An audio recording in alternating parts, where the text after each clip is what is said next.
This is Women Road Warriors with Shelley Johnson and Kathy Tuccaro. From the corporate office to the cab of a truck, they're here to inspire and empower women in all professions. So gear down, sit back, and enjoy.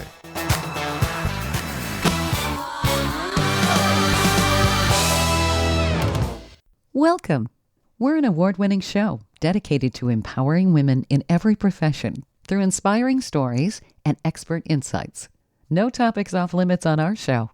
We power women on the road to success with expert and celebrity interviews and information you need. I'm Shelley.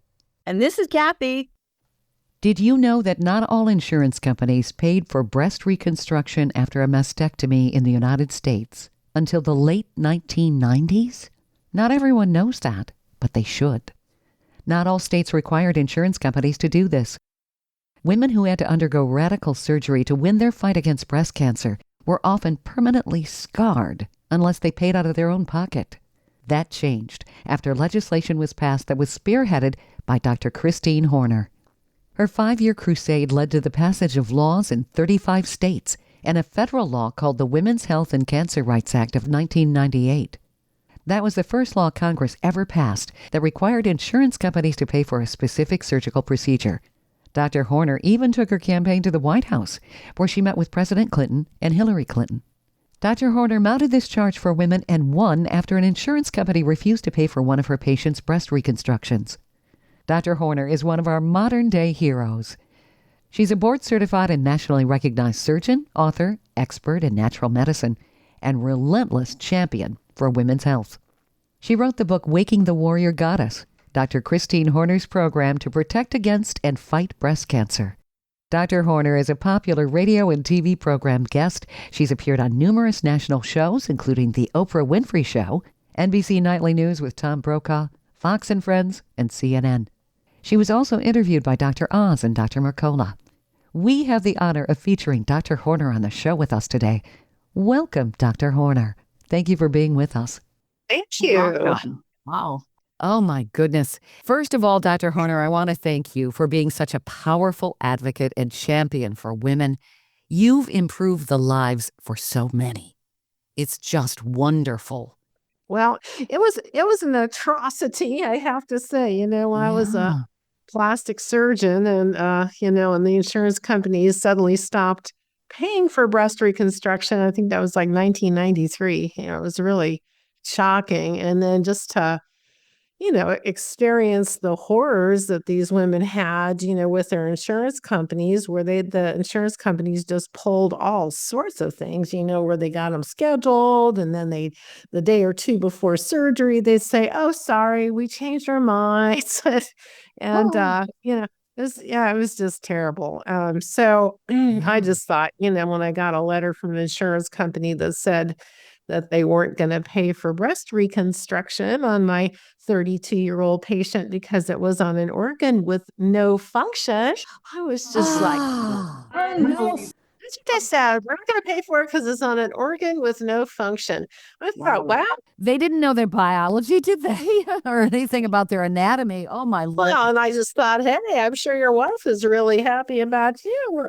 But anyway, so I just got so mad. I was just like, you're going to pay and everybody's going to pay. So, I ended up organizing, the national campaign to pass legislation to make it mandatory that insurance companies pay for breast reconstruction after mastectomy. And it was right after the Clinton healthcare, kind of effort they did failed. And so they said, "Oh, Washington's not going to hear anything. You're going to have to do it in the states." And I was like, "Oh my God, now I got to do it 50 times, which the worst case scenario." But, we ended up getting 35 state laws passed. And then I found a loophole law where it's called the Employees Retirement Income Securities Act. And so basically within that, it exempts, virtually everyone from state laws. So like, even though you pass state laws, you're really not covering anybody. So then I was just like, all right, that's it. Like I'm going to meet President Clinton. And so, I wanted to go straight to the top instead of working from the bottom up. So I did this thing where every person I met for only 2 weeks, every person I met, I was like, do you know how I can meet President Clinton? Do you know how I can meet President Clinton? And so within 2 weeks, I met someone who knew someone on the Federal Trade Commission and had lunch with them. And like 5 days later, I was in Washington, D.C. talking to President Clinton. Wow. Bravo. That's spectacular. And I got to pay $10,000 for the opportunity. Yeah, because our government's all bought and paid for. So it was really an education. But anyway, yeah, I talked with him and it was like a 5-year campaign and just doing tons and tons and tons of kind of grassroots efforts and lobbying. And so sadly, this is another thing with our government. So the bill was never heard in committee. And it's all about who owes who a favor, right? And so I had works with Senator Ted Kennedy, sponsored the bill. And then I had Anna Eshoo from, California as a representative, sponsoring the bill. So that was the Democratic side. So I said that was the left breast. And then the Republicans had their own bill. So it's the right breast. And so anyway, one of the, sponsors of the Republican bill was running for reelection. And he had this very complex bill that had lots of different things in it. And he said, I need something to run on. And they were like, well, you can't have everything. Pick one thing. And he said, all right, I picked breast reconstruction. And so it was tacked onto the budget bill in the last day of Congress. I mean, it kind of reads like a novel, but that's what I got passed. I say there was divine intervention. Now it is a federal law that all women have breast reconstruction available to them. Every insurance company has to cover it. And we included all sorts of things in it, which such as doing symmetry operations so the two sides match. What a concept. But yeah, so now that's Yeah, I mean, so insurance companies wouldn't pay for those operations? They wanted somebody to have lopsided breasts? you don't want to pay for anything. Oh my goodness. Wow. Dr. Horner, you and I were talking before the show. You had said that even though insurance companies didn't want to pay for breast reconstruction, they would pay for penile implants. Am I correct? Yeah, you are correct. So the very first case that I had was a Medicaid, patient. So that's like, basically a physician who's particularly a surgeon. When you have a Medicaid patient, your overhead expenses for that person exceeds what you're paid, so it's kind of like you're doing a good deed, contributing. But anyway, my first patient that got denied was in Indiana. I was, working in Cincinnati, Ohio. So I had offices in Kentucky, Ohio, and Indiana because they all kind of come together in a little corner by the Ohio River. But anyway, it was an Indiana Medicaid patient. And so, I kept reading this letter I got and I thought, what? Like they said, it wasn't medically indicated or something.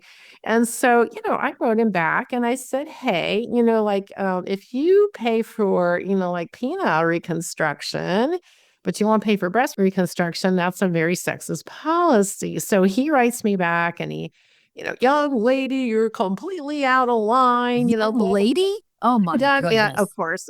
So I ended up, with the Medicaid's government system.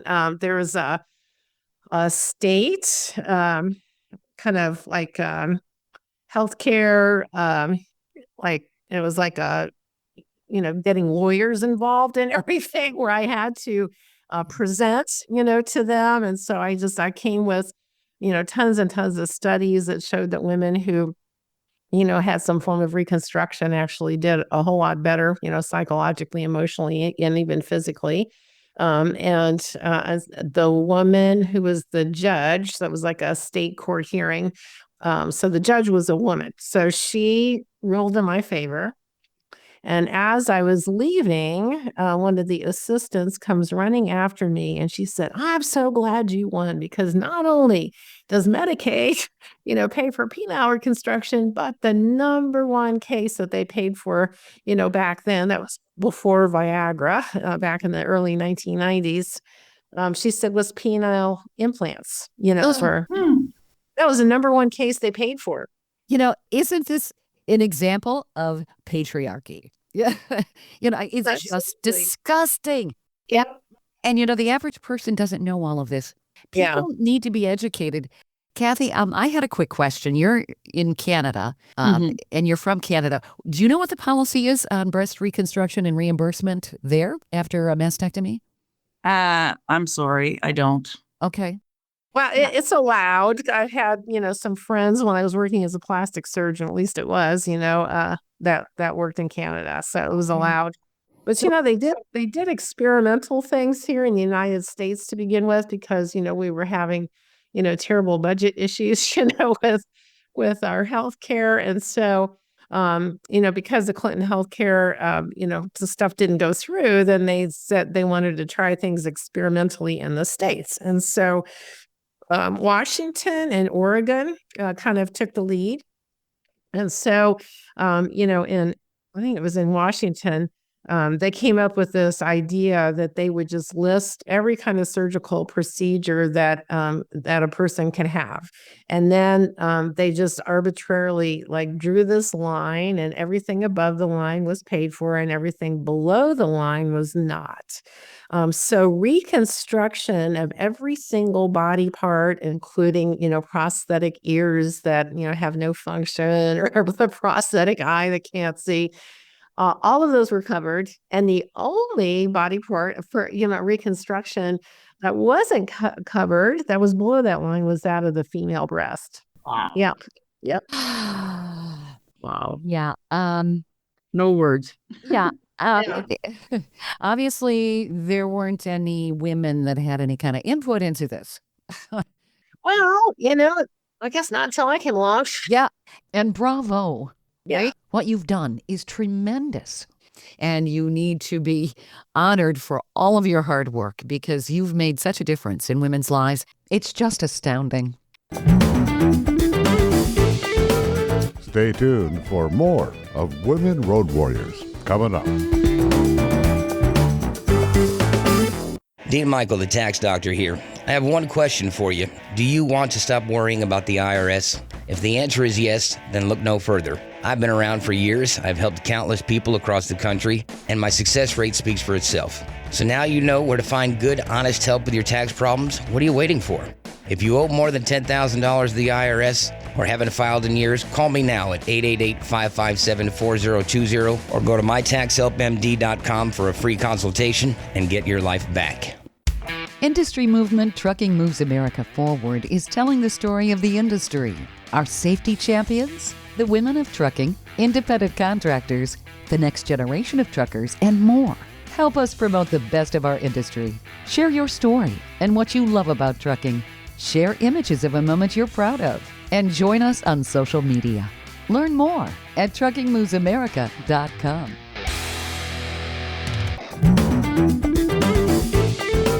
Welcome back to Women Road Warriors with Shelley Johnson and Kathy Tuccaro.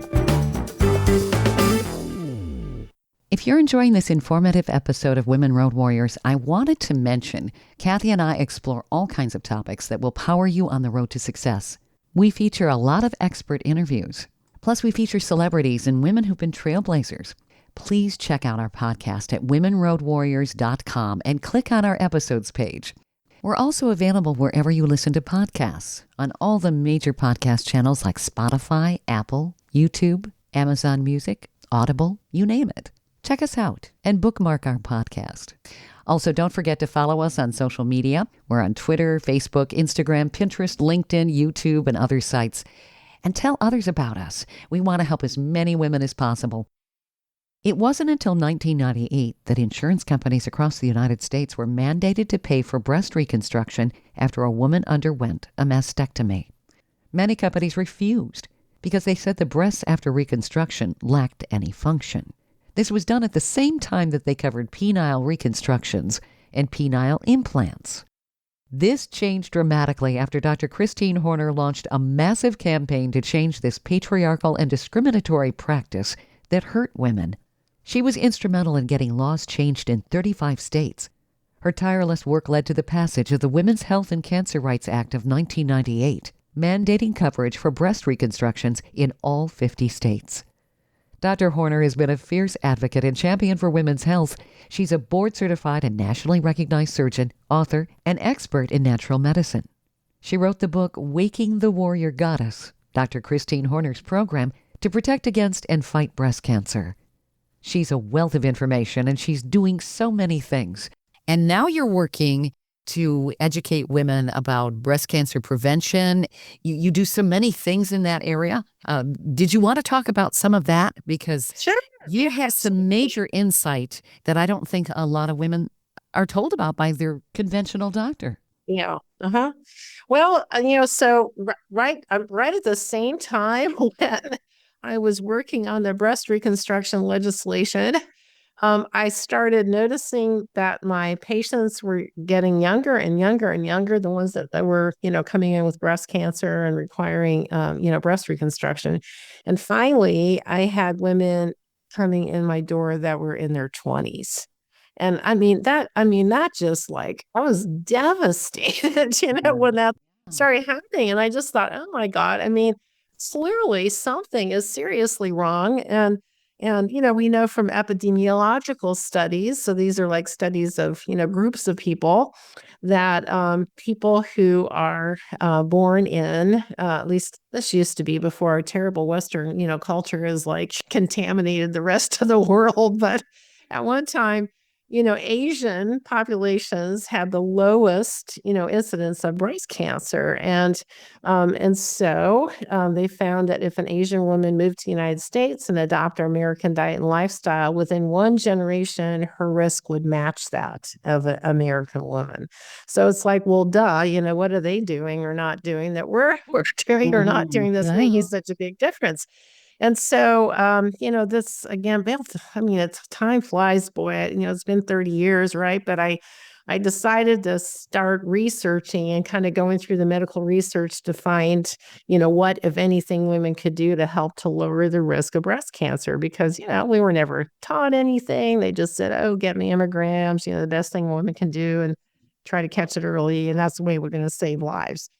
Well, my mom, actually, side story. So my mom got breast cancer, and so she did great, from her first breast cancer. Well, then she ended up getting another breast cancer on her opposite breast years later. And so, as you can imagine, they were, following her very carefully. She, did everything Western medicine told her to do, had all her mammograms, everything. They caught it early.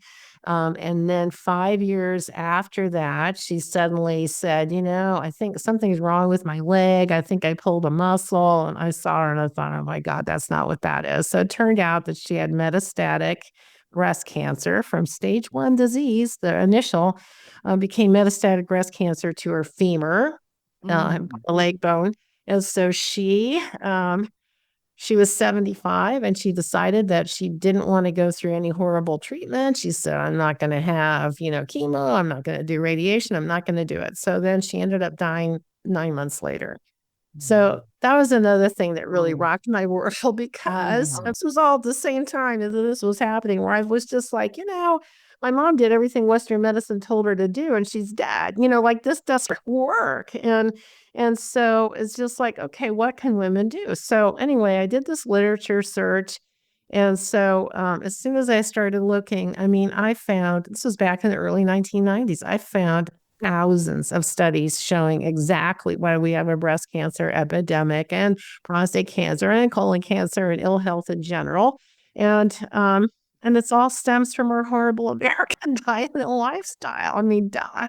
The criminal thing is too, it's like, so here I went through medical school. I'm board certified in general surgery and plastic surgery. So I had one of the longest medical trainings you could have. I did not have a single course in nutrition ever. Wow. It's interesting. A lot of doctors don't. Well, more do now, thank God, but it's not universal. And you know, actually, when I met with President Clinton the first time, I, flew back to Cincinnati. And so the television station sent a reporter, a television news anchor out to interview me about it. And it turned out that he'd been a teacher of transcendental meditation for about 30 years.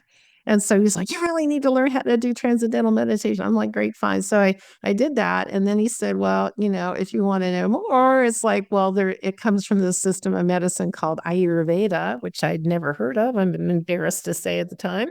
And so he sent me to this, spa in Fairfield, Iowa to do a detoxification program with them called Pancha Karma. So it's actually a 5,000-year-old, the kind of detoxification, program. And so I signed up for about 3 days, and 48 hours into it, I looked in the mirror and I looked 10 years younger and never felt better in my life. And I thought, oh my God, these people know something. So I started studying Ayurveda like crazy. So I'm certified in Ayurveda.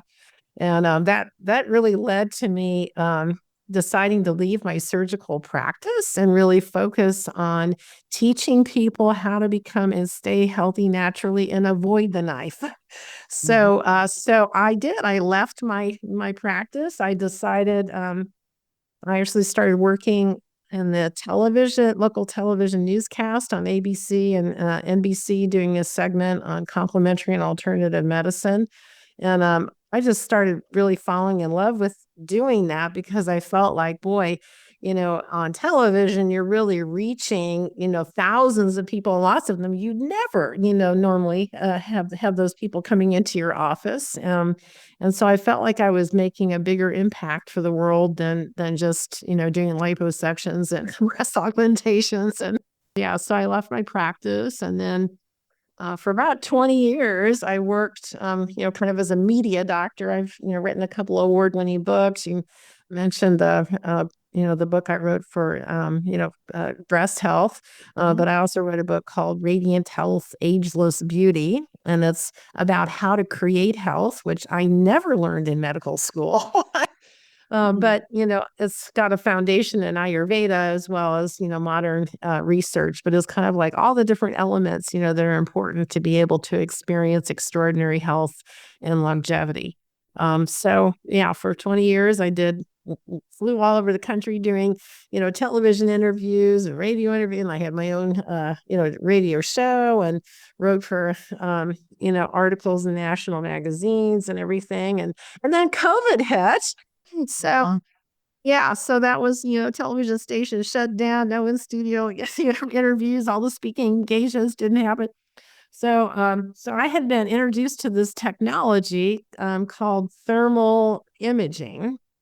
And it uses an infrared camera to take a picture basically of the body. So it's non-invasive, completely, safe. It doesn't use radiation, and it's, picking up kind of heat, patterns, and it's a physiological test. So it tells us how things are functioning in the body. But basically, it can be used as a preventative tool, and it's the only, kind of imaging preventative tool that we have where it can take images of the body and see imbalances before, you develop something bad, and then you can, institute, various different preventative measures to turn things around.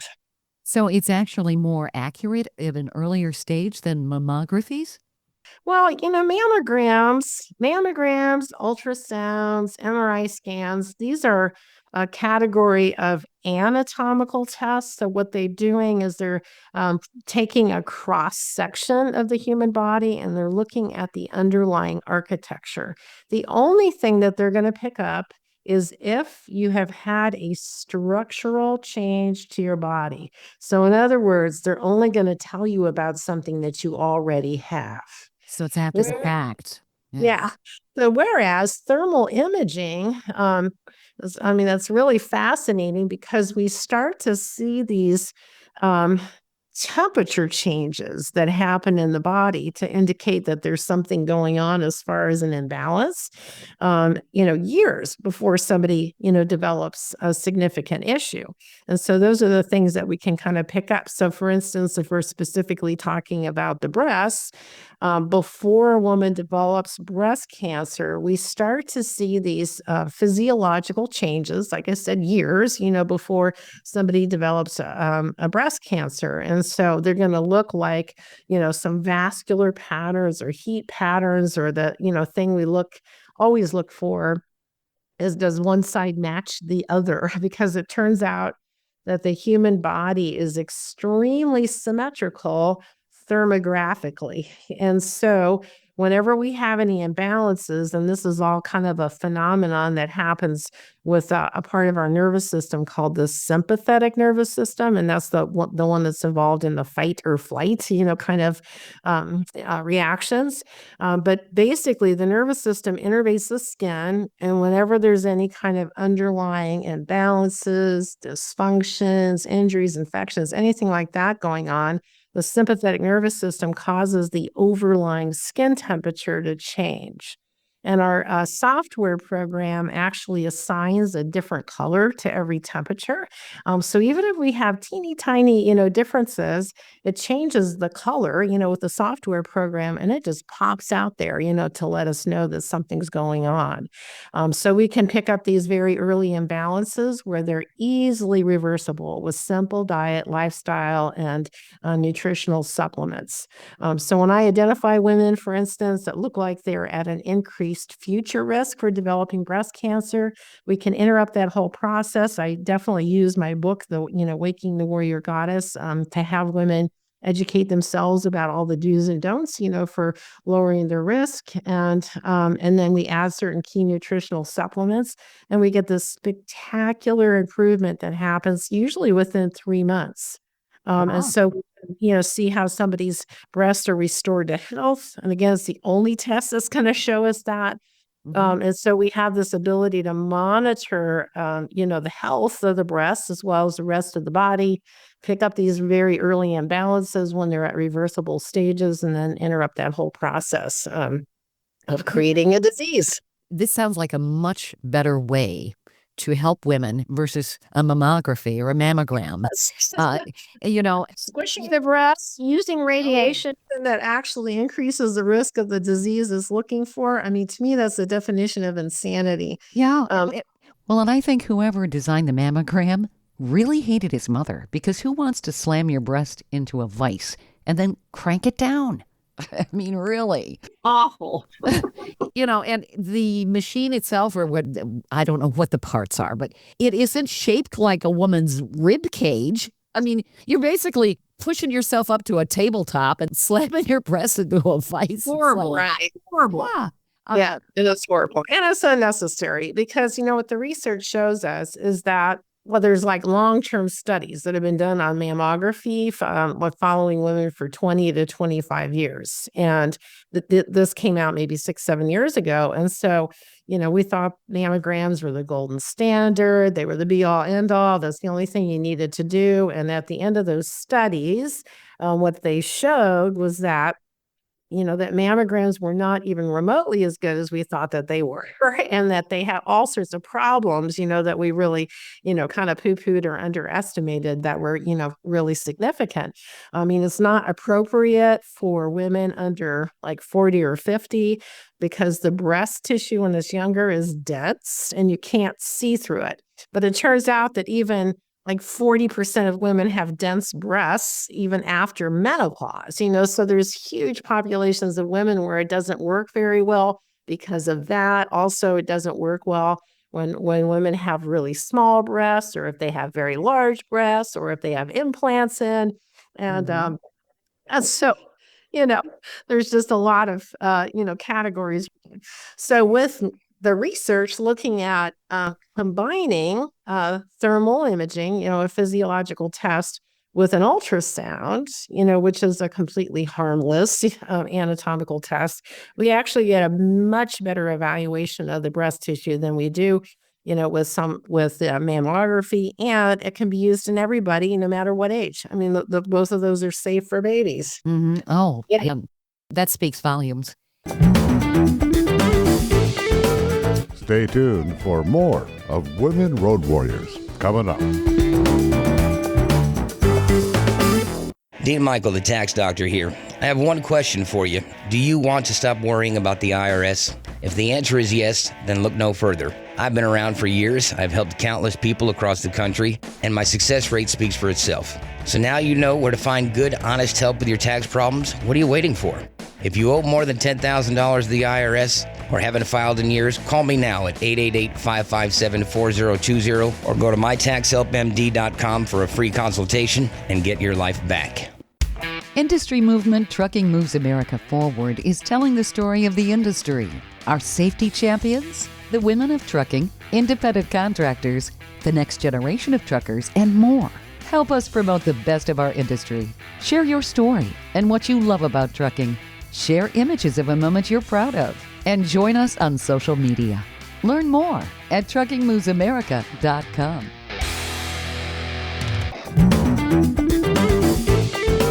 Welcome back to Women Road Warriors with Shelley Johnson and Kathy Tuccaro. As a nationally recognized surgeon who performed breast reconstructions, Dr. Christine Horner saw more and more women coming in for surgery following a mastectomy who were in their 20s. That sounded an alarm for her and set her on the road in preventive and natural medicine. Dr. Horner could see something was clearly wrong with this picture. She decided to do research on how women could lower their risk for breast cancer. That led her into Ayurvedic medicine and her enrolling in a detoxification program. Her journey took off. She became certified in Ayurveda and left her surgical practice to teach people how to become and stay healthy naturally and avoid the knife. She began a new segment on her local TV station about complementary and alternative medicine.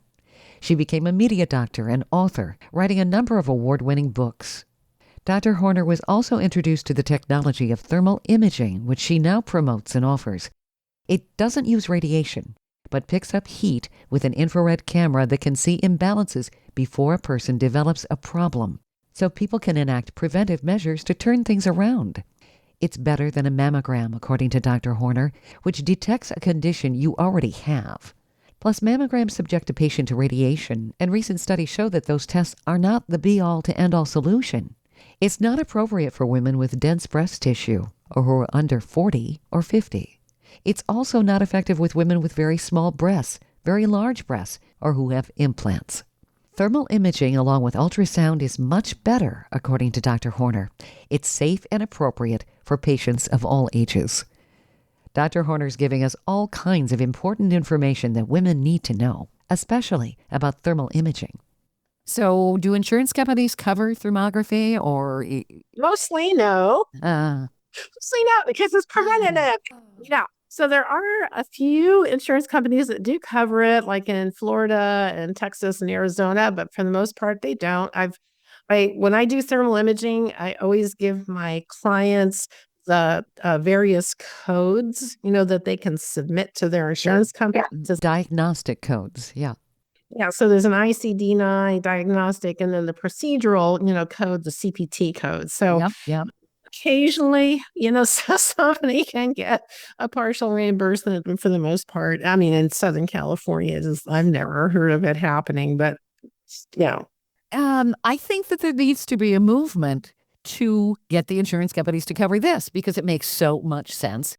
And, they're always talking about prevention, but they aren't practicing what they're preaching. Correct. And then they'll say, we offer preventative, like testing and stuff, including mammograms. And I'm like, well, they're not preventative. I mean, they only tell you if you've got breast cancer, Right. You're educating women because, yes, women are being conditioned to say, okay, every year I've got to have a mammogram. If I'm past a certain age, yada, yada. Oh, and if you have dense breast tissue, you're at a higher risk of breast cancer. Is that true? I don't know. Yeah, there is a slight increased risk if you have, denser breasts, but mammograms, like I said, can't see through dense breasts at all. So it's a worthless test, for those women, which is actually a significant portion of the population. So this is, I mean, to me, combining thermal imaging with ultrasounds. Well, like I said, the research shows that by doing that, we get a better evaluation. And then having it where it's painless, it doesn't use radiation. You can use it on 20-year-olds, because I think it's very important to start doing some kind of preventative, imaging in women that are very young, Yeah. because I operated on women in their 20s, right? And it's not uncommon, for women to get breast cancer in their 30s and those women can't get mammograms. Mammograms can't see anything. And so, here we have this, really, really wonderful tool, to help us. And so, to me, it like is instead of waiting, having women kind of conditioned to be like, oh, I don't even have to think about breast cancer until I'm 50. It's like, well, no, that's not true. And actually, instilling really good health habits when you're young, obviously, has huge benefits. And so by using thermal imaging, we're doing this in college campuses. We're kind of introducing, young people to, this tool that can really help them to see if they've got imbalances in their body, and then having conversations about, what you can do to lower your risk. Of course, the thing that I found when I was writing my book on breast cancer prevention is that everything that lowers the risk of breast cancer are the same things that lower your risk of every single, chronic disease and produce good health. So it's not like these things are super specific for breast cancer. Is just like, a good diet, exercise, reducing stress, meditation, going to bed, before 10 o'clock at night has a huge, statistical influence. And then relationships, that was some of the most interesting research, I thought, where we looked at, all the different factors that affect our health from, genetics, diet, smoking, all those kinds of things. The one thing that affects our health more than anything, more than diet, smoking, and genetics, is feeling loved and supported. That's the number one thing that influences us. So if you feel loved and supported, I always joke about this, you can drink, you can smoke, you're going to live to be 100, right?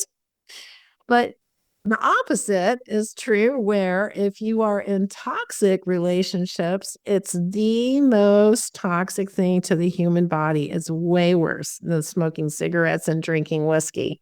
Well, when you think about it, infants that don't have love and nurture Right. cannot survive. That was discovered, back in the 1800s, or a long time ago. Babies that were neglected and not picked up and held, Right. they didn't survive. They needed the love and nurturing. Yeah. It's not going to change as we grow. It's an absolute innate need that humans have. And toxic relationships, oh my gosh, what it does to the body, you're always in fight, flight, aren't you? Right, that's right. But it's just an interesting kind of twist to it, where it's like, okay, you can have let's just say that you have super stressful job, where you have constant stress from that. The amount of stress that you feel from that and the damage it does to the body is not even remotely in the category as if you had relationship stress. That's like it's a whole different thing. So I always say, we're wired as human beings to be in loving, supportive relationships. And it's the most important thing, the biggest, influential factor. It's astounding. So, when I was a surgeon, of course, I was working ungodly hours. I probably worked 14 hours a day, and I had like one girlfriend, because there was no time, right? And I would see her like once every 3 months or something. So when I decided to leave my practice, and then I, decided to leave Cincinnati and move to Taos, New Mexico at that point too. But from reading all that research, I thought, okay, well, I'm vegetarian since I was 14. I meditate. I did everything you could possibly think of for health.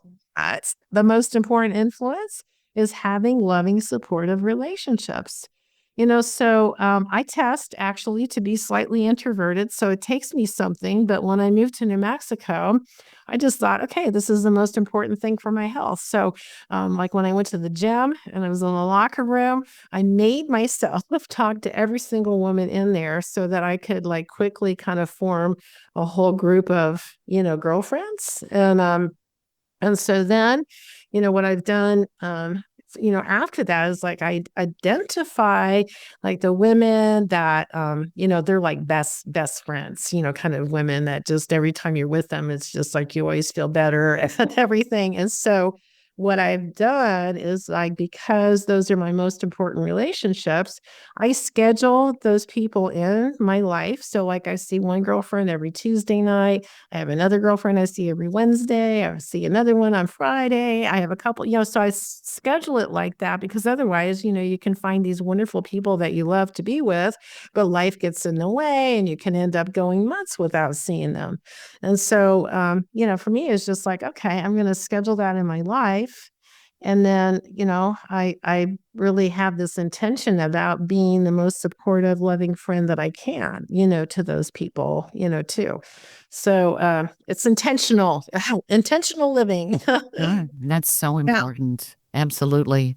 Wow. You cover everything, and it makes so much sense. Now, you're certified in Ayurvedic medicine. Mhm. For our listeners who don't understand that, what is that exactly?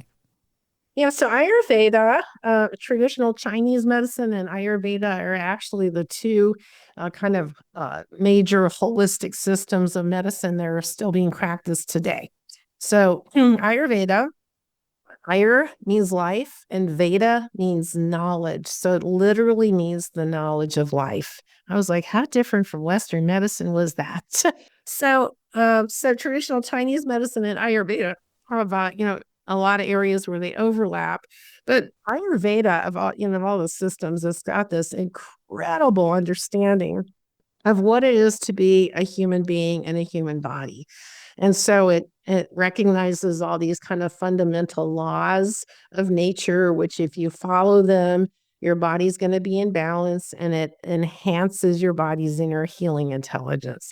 If you violate those laws, like drinking, smoking, staying up too late, lots of stress, it's going to cause imbalances in the body, which will, lead to disease.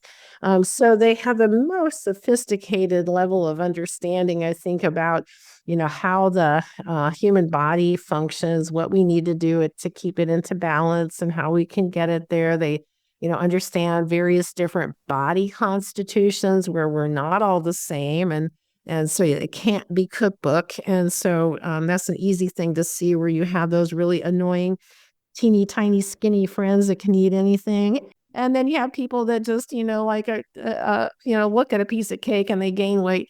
So, and then lots of people that react to hot, spicy foods, where for another person, that's fine. So this is really understanding, the body constitution and then doing a very specific program that matches, what your body constitution is that helps to keep you in balance, which might throw somebody else in balance, depending on their, constitution. But and then there's all sorts of techniques that they have that we call them effective stress reducing techniques because it was recognized by 1,000 years ago that stress is a major contributor to all the different chronic diseases. And so, like Ayurveda is the originator of meditation, yoga. That's where if people say, "Oh, I haven't heard of it," it's like, "Oh, yes, you have." They're using herbs. They do the breathing, like pranayama breathing techniques that helps to kind of balance the autonomic nervous system, the parasympathetic and sympathetic, nervous systems.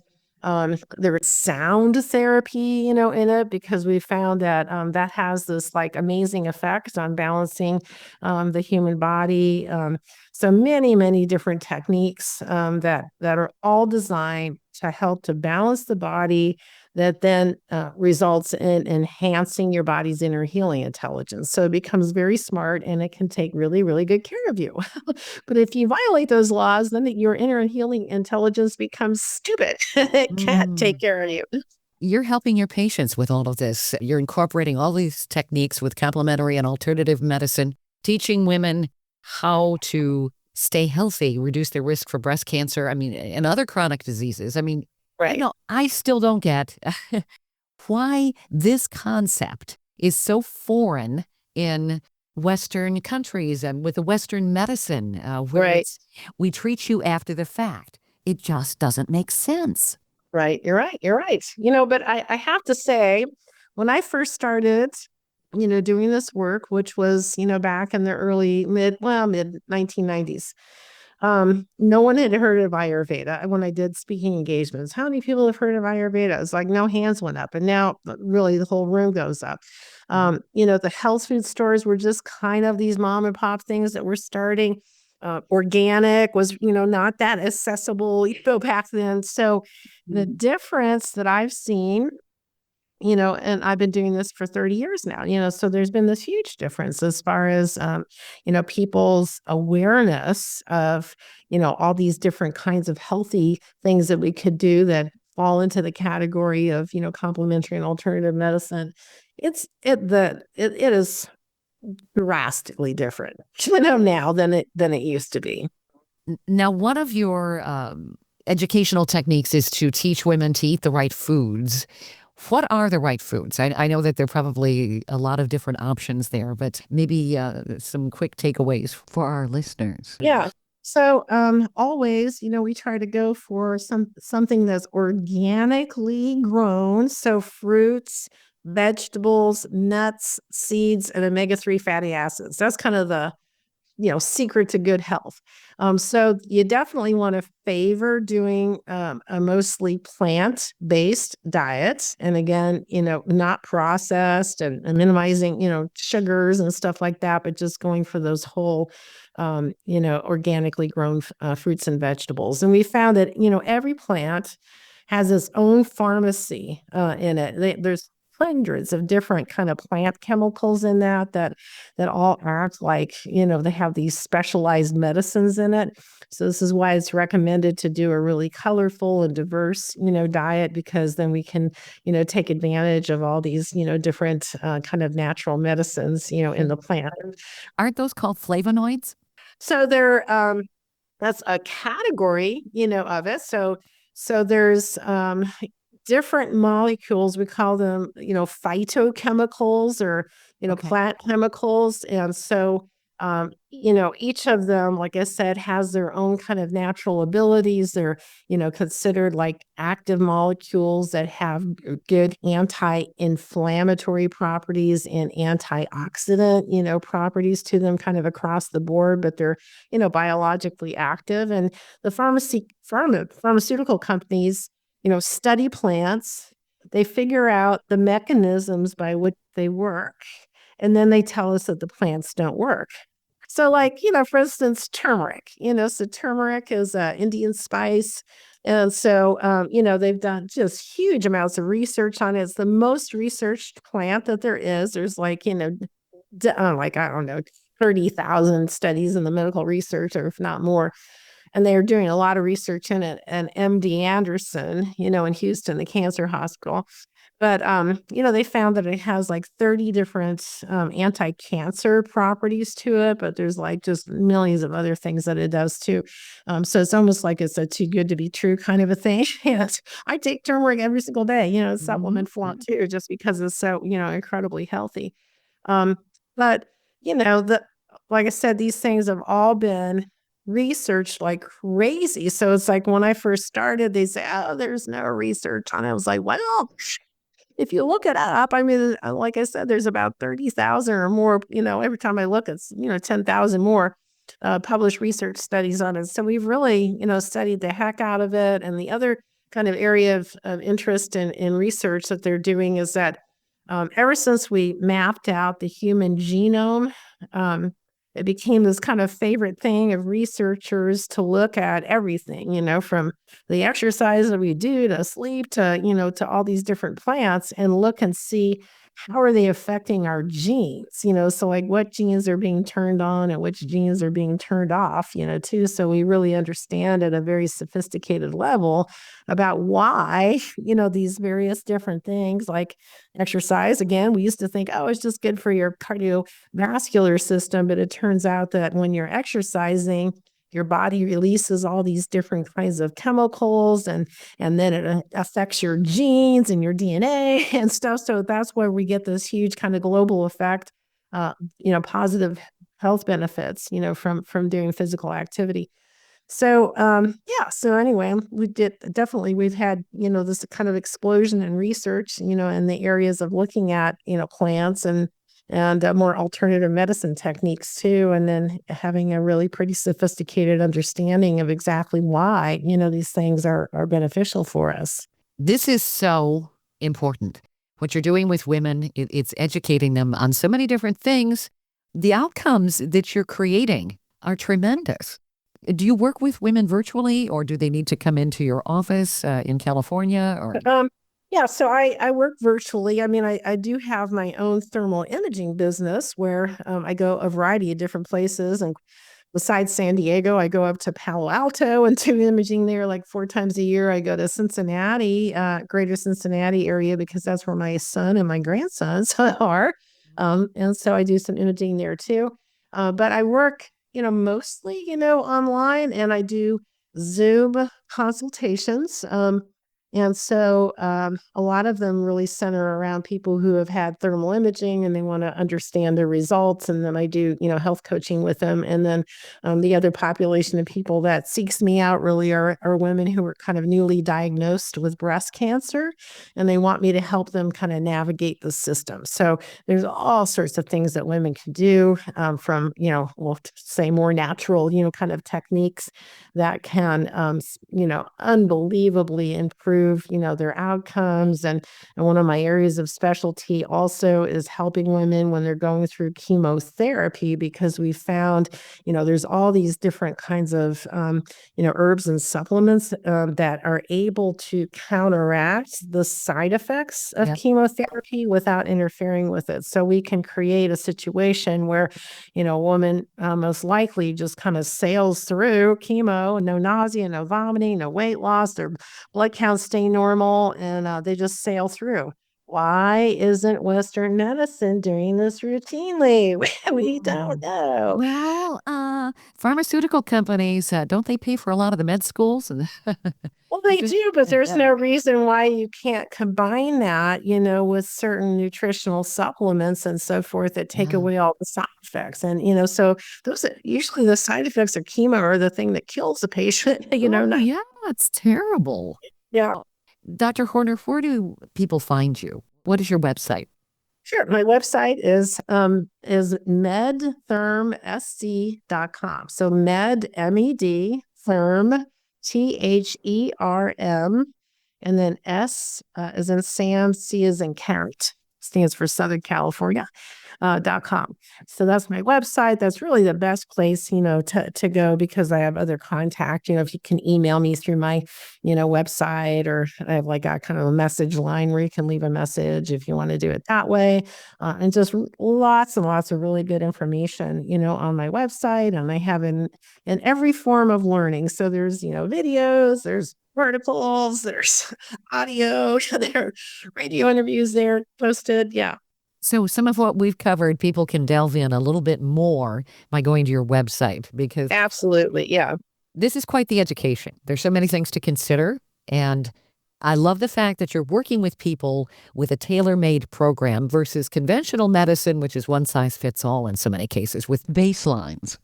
What you do is very impressive, just so you know. Like, you make a big difference, and this is phenomenal. Thank you for everything that you've done. Oh, you're welcome. We need more people like you. And I hope this has motivated some women to say, hey, we need some changes here. Thermography. Let's get this out there for diagnostic purposes, for prevention, and have the insurance companies cover it, because well, it just makes sense to me. If you can catch it before it happens, there's going to be a lot of savings and a lot of grief that's saved for people, too. People aren't going to have to go through these surgeries, and we're saving lives. And that seems like what it should be. Yeah. Yeah. Dr. Horner, you are a true champion. Thank you.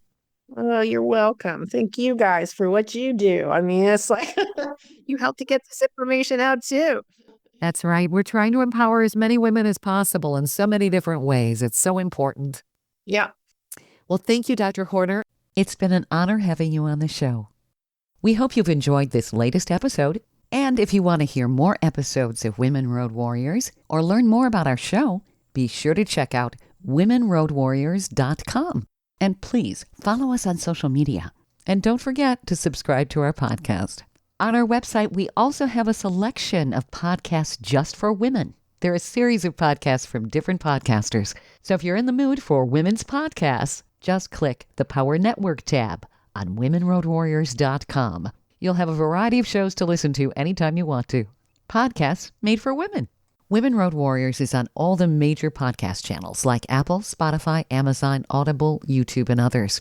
Check us out. And please follow us wherever you listen to podcasts. Thanks for listening.